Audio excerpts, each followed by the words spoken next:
Yan, Toyota FJ Cruiser naman tayo mga boss. Ito yung kinabitan ko ng Bosch Europa.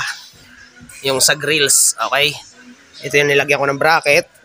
Yung may abang na isang butas para sa kasunod na busina. Ngayon, ang gusto ni bossing customer ay palitan na ulit yan.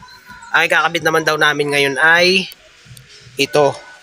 Ito ang ikakabit naman daw namin ngayon. Mitsuba Dulce 3. Yan. Ngayon, kakalasin ko na muna yung grills niya at titestingin ko ito. Okay?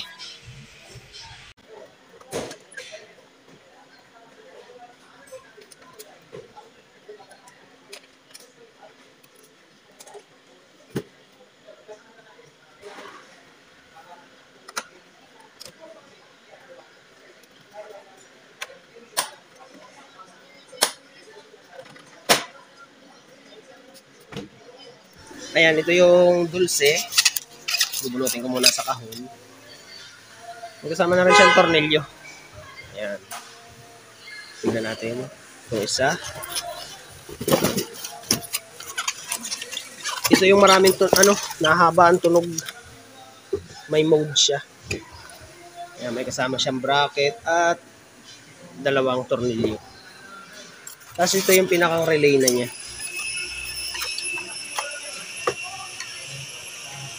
Ito yung module niya. Ayan, meron siyang ground, tapos green na wire. Tapos ito yung manual. Kita nyo naman, malinaw na malinaw. Ibig sabihin niya na ay Mitsuba. Ayan. Tapos ito yung mga extra tornilyo. Yung mga kasama niya. Tapos ito yung wire. Ayan. Titistingin ko muna, ipapakita ko lang sa inyo ang connection niya. Ang pag-testing nitong Mitsuba. Tapos ay kakalasin ko na rin yung dun, yung busina. Isusukat ko na. Pero malamang kasya din ito kasi kasing nipis lang din naman kasing kapal nung Bosch Europa. Okay? Bubuhin ko muna to. Tapos babasahin ko yung yung pinaka-manual niya, babasahin ko yan. Okay? Ayan, at dahil nabasa ko na yung yung manual niya, ayan. Yan, yung pula na yan. Ayan. Ang sabi diyan, basta yan, may arrow yan. Yan. Tapos dito, pag set up niyan, dahil tinisting ko lang muna siya, may makikita kayo dito. Pagka tinignan nyo itong busina na yan, tignan nyo yung sa terminal. Ayan, may kulay dilaw. Nakita nyo? So, ibig sabihin, dyan yung kulay dilaw na wire. Pagdating dito, makikita nyo, may kulay green. Ayan. So, dito, dapat doon nakalagay yung kulay green niya. Okay, pagka itinapat nyo yung ganyan, sa ilalim yung pula. Ayan, nakita nyo? Nakita nyo yan? Ayan, sa ilalim yung pula. Ayan. Tapos dito, sa kabila, sa ilalim din ang pula ang ginawa ko. Pero dito sa manual, ang sinasabi niya sa ilalim yung green eh. Pero ginawa ko dyan, parehas na sa ilalim ang pula. Ayan, tignan nyo. Pero huwag kayo magbabaligtad dyan. Dapat dito ang green wire. Ayan, magkasanib naman yung tape niyan eh. Ay, yung wire na lagyan ng tape. Kaya hindi kayo magpapalig dyan. Kaya pati yung red niya, magkakasama siya. Ayan, magkakasama yung red niya. Yung green at yellow lang ang magkabukod. Ngayon, dito naman, doon sa merong kasamang ground, tapos dito, ground din siya. Ayan. Okay? Ayan, kakapit nyo na yan sa ground. Ganyan ang ginawa ko. Ngayon, tapos yung kulay blue niya, may kulay blue yan dyan eh. Ito. Ayan. Ito yung positive. Positive nung Ito kasing dalawang itong blue na to, optional ito eh. Yung iba kasi dalawang terminal ng busina. Ayan. Ito yun. Ayan. Yung blue, kukunin nyo lang dyan doon sa busina na dalawahan. Kukunin nyo lang dyan yung positive at negative. Ngayon, pwede nyo rin namang isama ito sa body ground dito. Tapos katulad nyan, single wire yung original. So, ang ginawa nila ay body ground yung isa. Positive lang yung pinagtapan nila. Ayan, katulad dito. Okay. Dito naman, ganun din. Same lang yan. Ayan o. Okay, ngayon titestingin natin. Positive yung switch. Ayan. Subukan natin ha. Testing. Okay. Ito naman, yung natitirang green, ayan. Yung green dito sa green block. Ayan, yung kasama dito sa module. Ito naman yun. Ang sinasabi dito ay switch. Pero ground lang din yun. Maglalagay tayo dyan ng switch. Ngayon, itatap ko muna ito dito. Diretso. Pansinin nyo yung tunog niya. Isa lang. Okay? Isasama ko ito dito sa ground. Ayan, itinap ko na sa ground. Yan yung pinaka-switch, yung lalagyan natin ng switch. On-off. Okay? Ngayon, titestingin natin. Ibubusina ulit natin. Ito yung wire. Tingnan nyo ha. Oh. Ayan, humahaba. Tapos pag ito ay binabad, pag ibinabad yan, diba? Ang lakas. Ngayon, okay na yung setup niya, yung kuryente, yung ground, optional ito.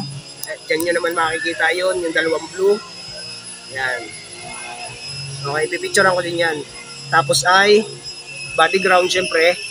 Optional itong switch na to, dalawang blue. Tapos itong switch na ito, ground. Lalagyan nyo siya ng on-off switch. Yan, dito. Okay? Tapos yun, ganyan na setup. Tatandaan nyo lang.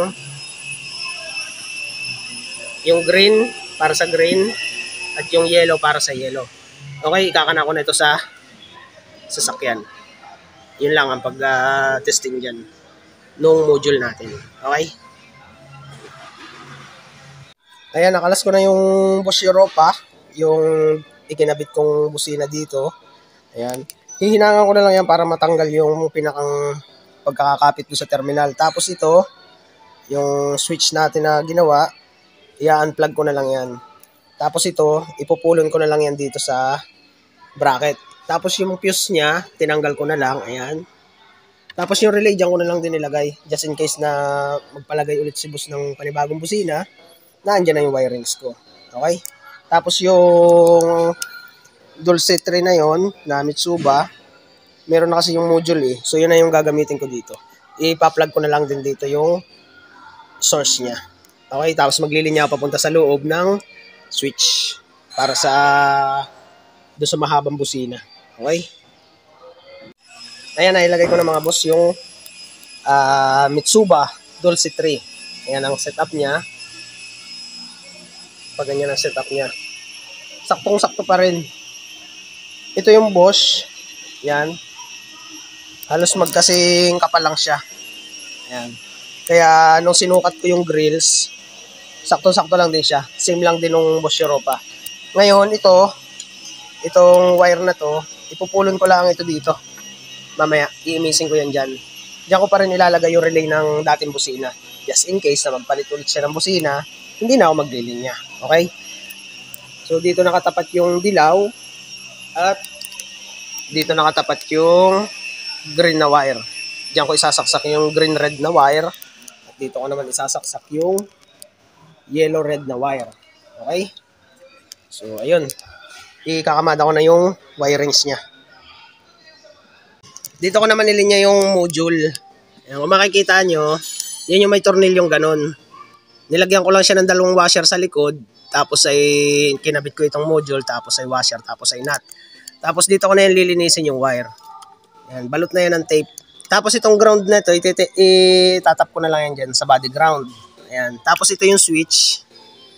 Ito yung switch na ililinya ko pa loob, dyan ko na lang yan ililinya. Dyan sa rubber na yan. Okay? Tapos ito, yung karugtong nito, na ito na.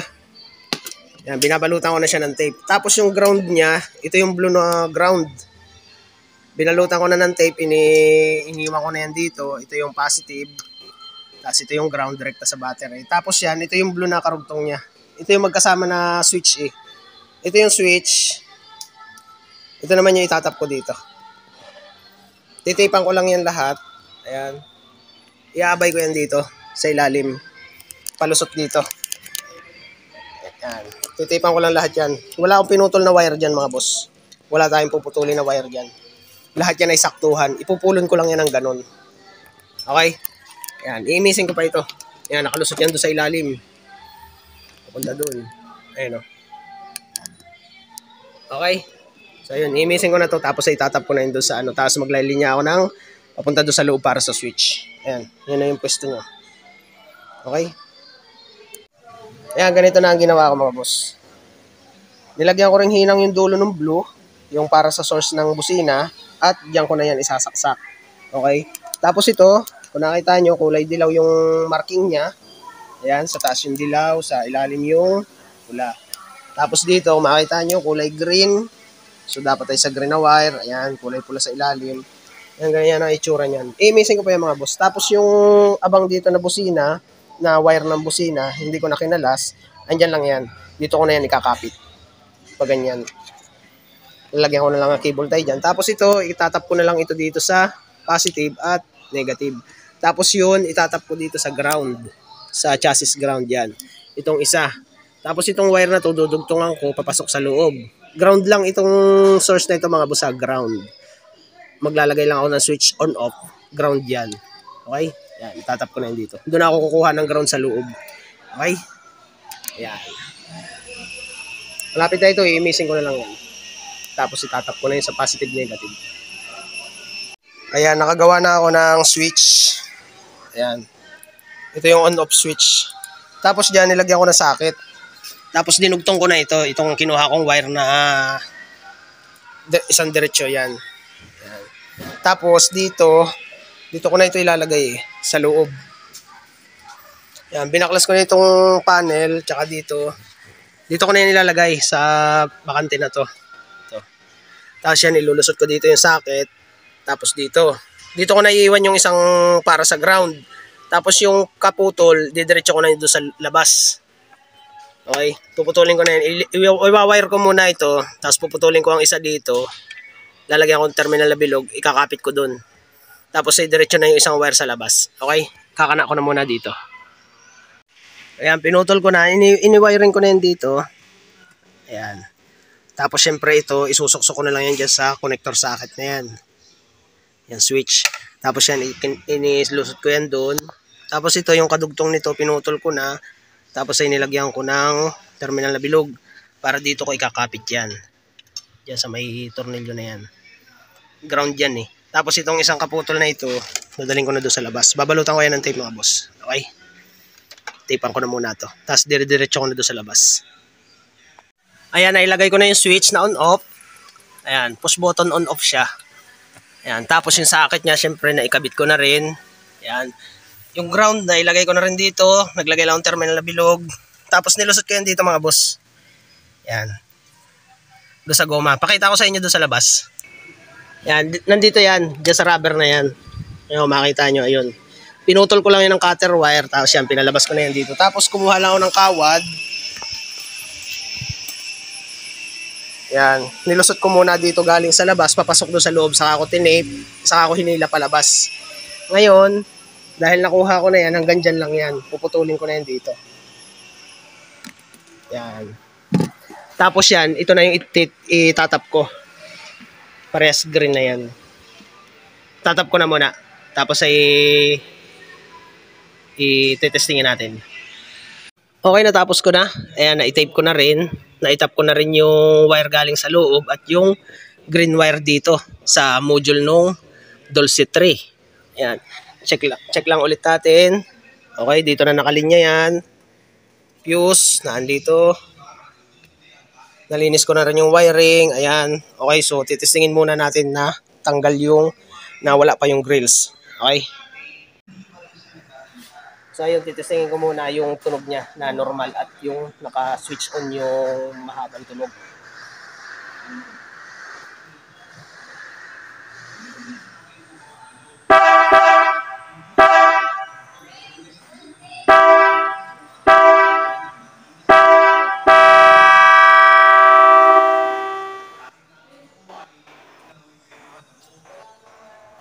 Ayan, yun ang tunog mga boss. Pero ito tanggal pa yung grills. Ngayon, ipa-final test natin yan. Final check yung tunog.